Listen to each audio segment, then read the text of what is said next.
চাকুরি প্রত্যাশী ভাই ও বোনেরা আসসালামু আলাইকুম।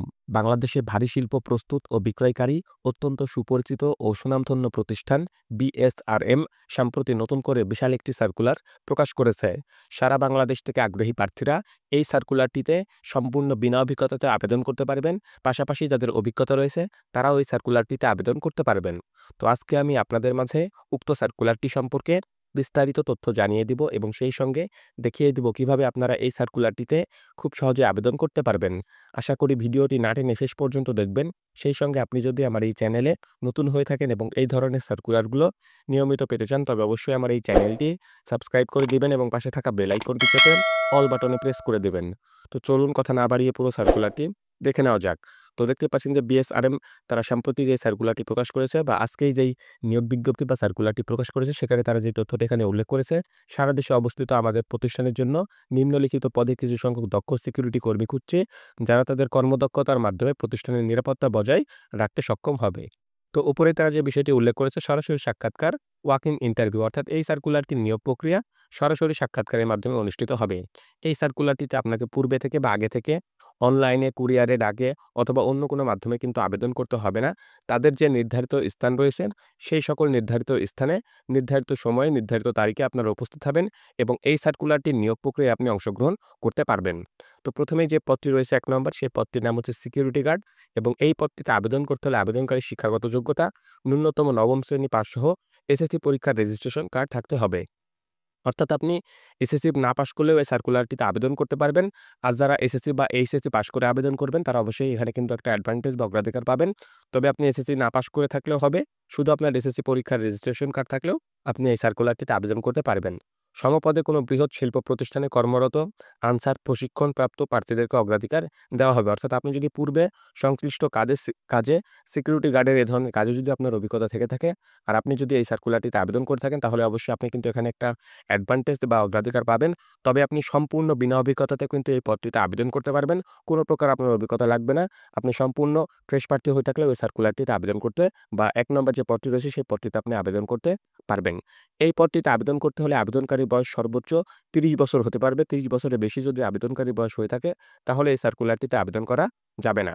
তো উক্ত সার্কুলারটির যে নিয়োগ প্রক্রিয়া বা সরাসরি সাক্ষাৎকারের মাধ্যমে যে নিয়োগ প্রক্রিয়া চলবে, সেটি আগামী ৮/২/২০২৫ অর্থাৎ ৮ই ফেব্রুয়ারি ২০২৫ শনিবার সকাল ৯টা থেকে ১০টার মধ্যে এই সার্কুলারটির নিয়োগ প্রক্রিয়া চলবে। সুতরাং আপনি অবশ্যই সকাল ৯টার আগে তাদের যে নির্ধারিত স্থান রয়েছে, সেই নির্ধারিত স্থানে উপস্থিত হওয়ার চেষ্টা করবেন এবং এই সার্কুলারটির নিয়োগ প্রক্রিয়ায় অংশগ্রহণ করবেন। এরপরে ২ নম্বর যে পদটি রয়েছে, সেই পদটির নাম হচ্ছে সিকিউরিটি ইন্সপেক্টর। এই পদটিতে আবেদন করতে হলে আবেদনকারী শিক্ষাগত যোগ্যতা ন্যূনতম স্নাতক পাস হতে হবে এবং সমপদে কোনো বৃহৎ শিল্প প্রতিষ্ঠানে কর্মরত হতে হবে। অর্থাৎ এই ২ নম্বর যে পদটি রয়েছে সিকিউরিটি ইন্সপেক্টর, এই পদটিতে আবেদন করতে হলে অবশ্যই আবেদনকারীকে অনার্স অথবা ডিগ্রি পাস হতে হবে। এছাড়া সংশ্লিষ্ট কাজে কিন্তু অভিজ্ঞতার কথা তারা উল্লেখ করেছে। অর্থাৎ সংশ্লিষ্ট কাজে অভিজ্ঞতা যদি থেকে থাকে, অবশ্যই আপনি এখানে একটা অ্যাডভান্টেজ বা অগ্রাধিকার পাবেন। এছাড়া কম্পিউটার ও সিসিটিভি পরিচালনায় পারদর্শী প্রার্থীদের এবং সামরিক বাহিনীর অবসরপ্রাপ্ত সদস্যদের এখানে অগ্রাধিকার দেওয়া হবে। অর্থাৎ আপনার যদি সিসিটিভি ফুটেজের কাজ করার অভিজ্ঞতা থেকে থাকে, এছাড়া আপনি কোনো সামরিক বাহিনীর অবসরপ্রাপ্ত সদস্য হয়ে থাকেন, তাহলে কিন্তু আপনি যদি এখানে আবেদন করেন, অবশ্যই একটি বাড়তি অ্যাডভান্টেজ বা অগ্রাধিকার পাবেন। এই ২ নাম্বার যে পদটি রয়েছে সিকিউরিটি ইন্সপেক্টর, এই পদটিতে আবেদন করতে হলে আবেদনকারীর বয়স সর্বোচ্চ ৪০ বছর হতে পারবে। অর্থাৎ ৪০ বছরের বেশি হলে এই সার্কুলারটিতে আবেদন করা যাবে না। ৪০ বছর বা তার নিচে অবশ্যই আবেদনকারীর বয়স হতে হবে। উক্ত সার্কুলারটির নিয়োগ প্রক্রিয়া চলবে আগামী ৯/২/২০২৫ রবিবার, অর্থাৎ ৯ ফেব্রুয়ারি ২০২৫ রবিবার। এই সার্কুলারটির নিয়োগ প্রক্রিয়া সকাল ৯টা থেকে ১০টার মধ্যে চলমান থাকবে। অবশ্যই আপনি যদি যোগ্য এবং আগ্রহী প্রার্থী হয়ে থাকেন এবং এই পদটিতে আপনি যদি ভাবেন আপনি আবেদন করবেন, অবশ্যই আপনি সকাল ৯টার আগেই তাদের যে নির্ধারিত স্থান রয়েছে, সেই নির্ধারিত স্থানে আপনারা উপস্থিত হবে। তো যখন আপনারা এই সার্কুলারটি নিয়োগ প্রক্রিয়ায় অংশগ্রহণ করতে যাবেন, তখন সঙ্গে করে যে সকল কাগজপত্র নিয়ে যাবেন, সেগুলো তারা এখানে উল্লেখ করেছে। আগ্রহী প্রার্থীদের আবেদনপত্র অবশ্যই নিয়ে যেতে হবে। আপনি একটা আবেদনপত্র তৈরি করে নেবেন। কম্পিউটারের দোকানে গিয়ে বলবেন যে, আমি একটি আবেদনপত্র আপনারা আমাকে তৈরি করে দেন। তারা আপনাকে আবেদনপত্র তৈরি করে দেবে। এছাড়া মোবাইল নম্বর উল্লেখপূর্বক কাজের বাস্তব অভিজ্ঞতার বিস্তারিত বিবরণ সহ পূর্ণাঙ্গ জীবন বৃত্তান্ত আপনি সঙ্গে করে এটি নিয়ে যাবেন।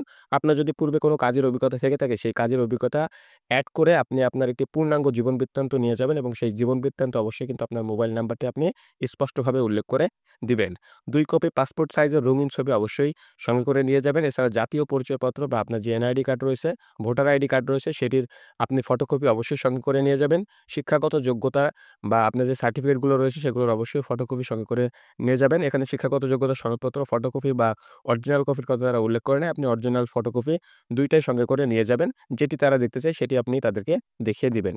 এছাড়া স্থানীয় চেয়ারম্যান বা কমিশনার প্রদত্ত আ জাতীয় সনদপত্র আপনি সঙ্গে করে নিয়ে যাবেন। আপনি আপনার কাউন্সিলে যাবেন। যাওয়ার পরে এই জাতীয় সনদপত্রটি বা নাগরিকত্ব যেটি রয়েছে সেটি আপনি সংগ্রহ করবেন। করে অবশ্যই এই নিয়োগ প্রক্রিয়ায় অংশগ্রহণ করার সময় নিয়ে যাবেন। এছাড়া অভিজ্ঞতার সনদপত্র ইত্যাদি মূল কপি এবং প্রত্যেকটির একটি করে ফটোকপি সহ বিএসআরএম ওয়্যারহাউস আ ৪৩ এবং ৫০ নাসিরাবাদ শিল্প এলাকা, Bayezid Bostami road, Ruby Gate মোড়, চট্টগ্রামে নির্ধারিত সময়সূচি অনুযায়ী সরাসরি সাক্ষাৎকার বা ওয়াক ইন ইন্টারভিউ এ হাজির হওয়ার জন্য অনুরোধ করা যাচ্ছে। অর্থাৎ তাদের যে চট্টগ্রামের এ ই যে নির্ধারিত স্থানটি রয়েছে নাসিরাবাদ শিল্প এলাকা, Bayezid Bostami road, Ruby Gate মোড়, চট্টগ্রাম।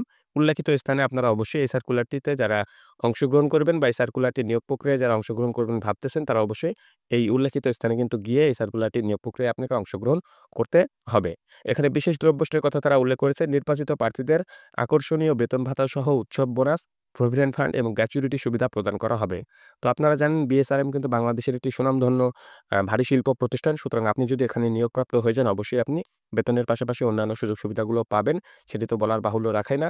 তো আপনারা যারা আগ্রহী প্রার্থী রয়েছেন বা বিএসআরএম এ চাকরি করতে চান এ ধরনের পদে তারা অবশ্যই উক্ত সার্কুলারটির নিয়োগ প্রক্রিয়ায় অংশগ্রহণ করতে পারেন এবং আপনি যদি একজন যোগ্য প্রার্থী হয়ে থাকেন তাহলে কিন্তু আপনি এই সার্কুলারটিতে নিয়োগপ্রাপ্ত হয়ে যাবেন। তো এই সার্কুলারটি বাংলাদেশের একটি জনপ্রিয় পত্রিকা দৈনিক আজাদীতে ৩ ফেব্রুয়ারি অর্থাৎ আজকেই প্রকাশ করা হয়েছে। আপনারা দৈনিক আজাদী এই ৩ ফেব্রুয়ারি অর্থাৎ আজকের পত্রিকাটি যদি আপনি সংগ্রহ করে নেন তাহলে কিন্তু এই সার্কুলারটি উল্লেখিত পত্রিকায় পেয়ে যাবেন। দেখতে পাচ্ছেন উপরে কিন্তু পত্রিকাটির নাম রয়েছে। আপনারা পত্রিকাটি সংগ্রহ করে উক্ত সার্কুলারটি সংগ্রহ করতে পারেন এবং সেখান থেকে বিস্তারিত তথ্য আরো ভালোভাবে জেনে নিতে পারেন। এছাড়া যারা অনলাইনে এই সার্কুলারটি দেখতে চান, তারা অবশ্যই আমার ডেসক্রিপশন বক্সে যাবেন। সেখানে একটি আমি লিঙ্ক দিয়ে দেবো এই সার্কুলারের। আপনারা চাইলে সেখান থেকে উক্ত সার্কুলারটি সম্পর্কে বিস্তারিত তথ্য জেনে নিতে পারেন এবং এই সার্কুলারটি নিয়োগ প্রক্রিয়ায় আপনি অংশগ্রহণ করতে পারেন। তো আজকের এই ভিডিওটি এ পর্যন্তই। আপনাদের সবার জন্য শুভকামনা রইল। ভিডিওটি যদি ভালো লেগে থাকে অবশ্যই একটি লাইক দিয়ে দিবেন। আল্লাহ হাফেজ।